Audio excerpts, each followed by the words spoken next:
Hey guys, Tbull here. Today we got to look at the first of this year's crop of Black Friday ships, the late Terribly B. We got our boy Violet on the screen there. He's the commander in charge of the ship in this game. There's the ship build. In my opinion, I would say the Terrible is probably the strongest ship out of these four. It's probably also the most demanding in terms of skill to operate at a high level. Here we got a new game mode, Domination mode on Two Brothers. Two Brothers, I've always liked the map when people deploy, but usually what they do is they just drop the anchor, put the controller down, and go around buffing their deweys for the first 10-15 minutes of the game, whatever it is. Not that exciting when that's the case, but here we have A and D introduced into the game, and that changes the dynamic. Now, when capture the base mode, you got to be very attentive in protecting your own base, especially for ships sneaking up the gut. Here, though, we don't want to lose our home cap, B, if we're on blue, or C, if we're on red, but it's not going to end the game if they sneak us in there. So we're going to deploy in our normal manner. Here's the destroyer. We got one destroyer per side. We also have a carrier in the game here, kind of acting as the eyes and ears for the entire team. But we're moving into A, and we're trying to pull all the way to the west here. We can see we do have the carrier spawn on our side, and he's heading right for us, so we want to get away from him. And we're using the excellent speed on this French destroyer to get away from that. Keeping an eye on the situation here. We do get plane spotted here, but we got an Aoba. We got an Indianapolis. Twist and track just twisted to the right a little bit, suggesting perhaps a destroyer is moving in the area.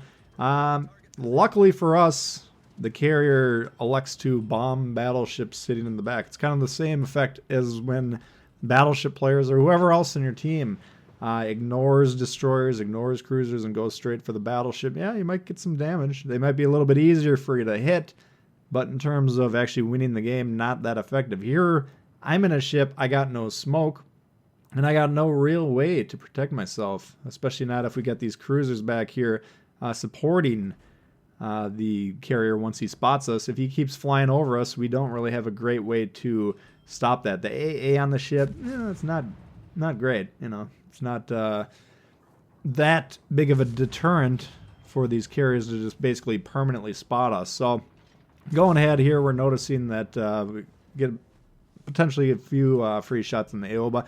He's going behind the island, whatever. We're getting spotted by the destroyer who's to the south, or, roughly to the south of us. That's fine. We take a hit. We get the engine knocked out. Use the repair party. Do have another shot coming here, though. Trying to dodge. Boom. He gets us with the one there, and it hits us in the steering gears. So we got a little bit of a problem for the next 30 seconds, but overall, not that big of a deal. Okay, we got Violet. We got the commander perks here that allow us to continue to have decent mobility when the engine or the rudders are knocked, and that allows us to continue to sail around here. Now with twist and track suggesting that the destroyer is moving over here, we just kind of launched some zoning torps over here.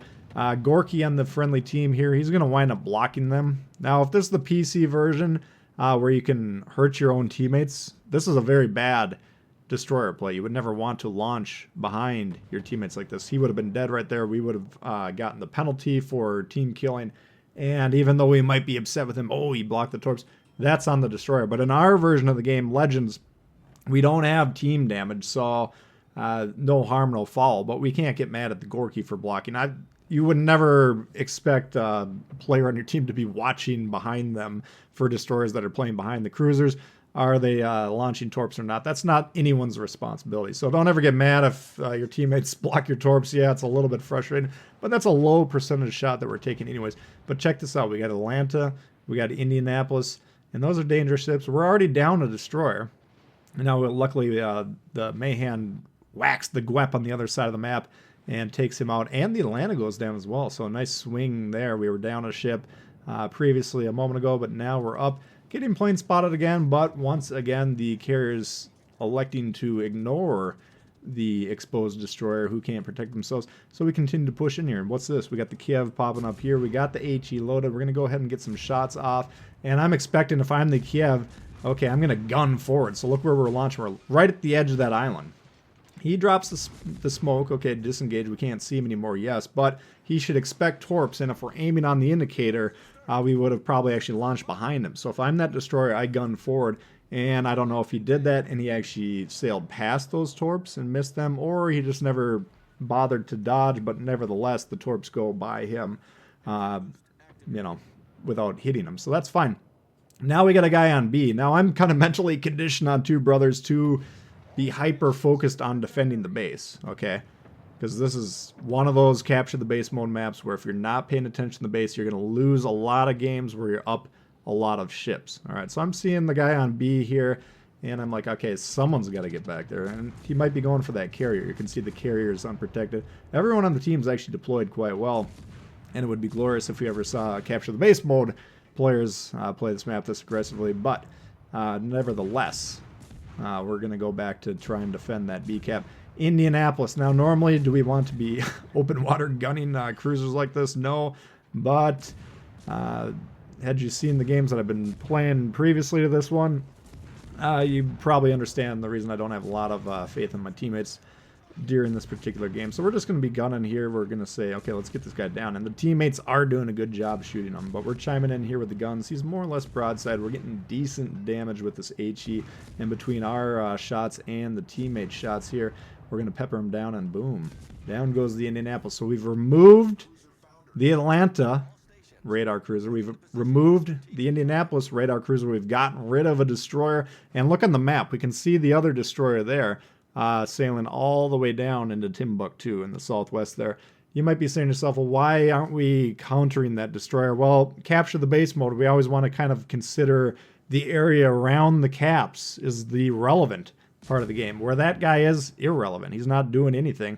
He might be able to turn around and become relevant later on in the game, but currently not affecting the game. Aoba is. Okay, he's actually captured our home base. That's a double swing. He stopped our income from our home base, and then he put it in their own pocket in terms of point generation. So, got rid of him. He was focused on killing the carrier, but he had his side exposed to the French destroyers.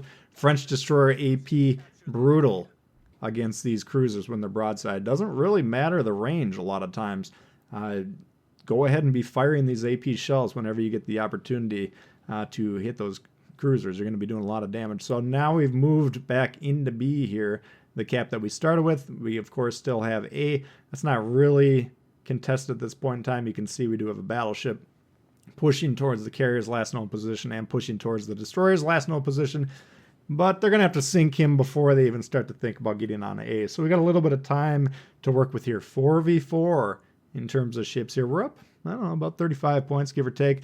And we're just going to take our time and make sure we get this base back into our possession. That's going to give us 2 caps to the 1, with D being uncontrolled. Now, it looks like they do have a cruiser that has the opportunity to capture that base, so I'm trying to time this here. We want to be basically exiting this base as we capture it with enough forward momentum to get over here as quickly as possible. Don't have access to the speed boost for about another minute and 45 seconds, but we do still have pretty good speed on the Terrible.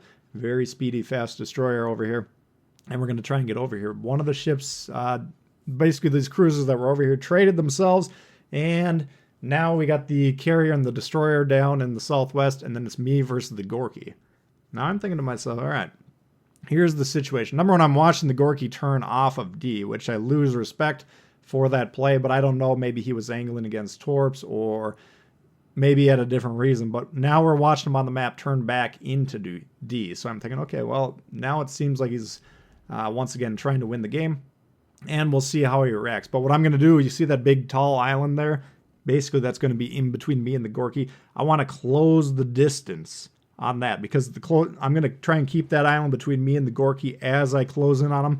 And look on the map. Right now he's broadside, but he's turning a little bit. He's probably trying to angle against that carrier, but I'm thinking, okay, I pull down to the south, a little bit to the east, and hopefully I can get some nice broadside shots. We're going to be torping right around the edge of the island here, just in case he's saying to himself, okay, there's a destroyer on D. That's the guy we got to be paying attention to. I'm going to turn hard into him. Well, maybe those torps are going to be coming right for him as he makes that turn. So Again, I want to keep this island in between us here as much as possible. Close that gap. We got the AP loaded. We got the guns ready to go.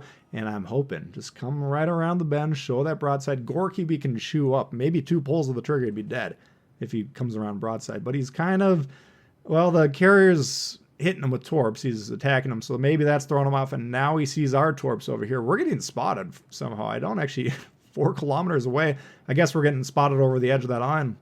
He does take a bit of a torp strike there, 1-2 torps, but now not coming around broadside. He's actually turning in hard, and he bounces 5 shells, and I'm like, oh no.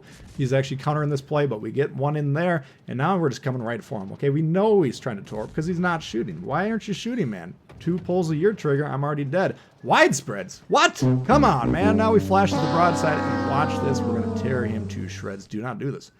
You can't shoot your guns. Don't try and launch your torps and then don't come around broadside. The Gorky goes down. The Tbull wins the battle. Now we have 60 seconds to capture this base. 3 ships to 2. Okay, we got a nice little lead here. But keep in mind, one of the ships, the battleship over there, he's getting attacked by a destroyer. Carrier, we got to assume, in terms of how do we win the game, that the battleship's going to go down. That's going to pull 100 points of our lead into the enemy's favor, and that's going to tighten the game up. So we want to make sure that we're getting this base secure before we go running wild trying to get perhaps a Kraken, because you can see we actually have 3 kills on the board here, and we got 2 ships remaining. I'm thinking, wow, maybe we can get the Kraken here and a 3 base capture game. That would be a pretty nice little game that we could put together. Kiev looking low. He's got about 1/3 of his health. We got just over 10 seconds left to capture the base. So we're slowing down a little bit, changing direction to slow ourselves down. But once again, we want to be charging out of this cap full speed as soon as that thing is captured. Boom, there it is. Now I'm thinking to myself, what's the biggest impediment to the Kraken? Well, it's the Mutsu B. Now the Mutsu B over there, friendly blue team. He's got about 6-7k health. And I'm thinking to myself, not that I want him to die. But if he did die, I got a low health Vaser here, and I got a low health Kiev, and I'm pretty dang sure that I can go ahead and secure those kills. So I'm thinking, all right, well, best of luck, Mutsu. If you happen to die, I'm going to go ahead and avenge your death. But you can see there the Ranger on the blue team does take out the enemy carrier. So down goes the chances of the Kraken. But nevertheless, we're going to charge it. The Kiev here, and now he should not really have any idea that we're coming towards him, or he should not really know where we are. Note how long we aim the torps when we're fighting destroyers. We give it about a half a second of thought, because we're just throwing them out there. Destroyers are going to turn. They're going to do all sorts of stuff. You can't aim at destroyers reliably, so don't even bother to do it. He fires his guns. We're going to go ahead and fire our guns maybe 1, maybe 2 more times and take the Kiev off the board. So Le Terrible, kind of the destroyer player's destroyer. Very strong if you know what you're doing, but not necessarily the friendliest ship to brand new players would be my review on that one. That's a look at the Tbull for you guys. Hopefully you did enjoy it. If you did, please hit the thumbs up. If you're new to the channel, consider subscribing. We got lots of World of Warships, and it's coming all the time for you. If you got questions or comments, leave them below. I do love to hear from you, and we'll see y'all later. Peace.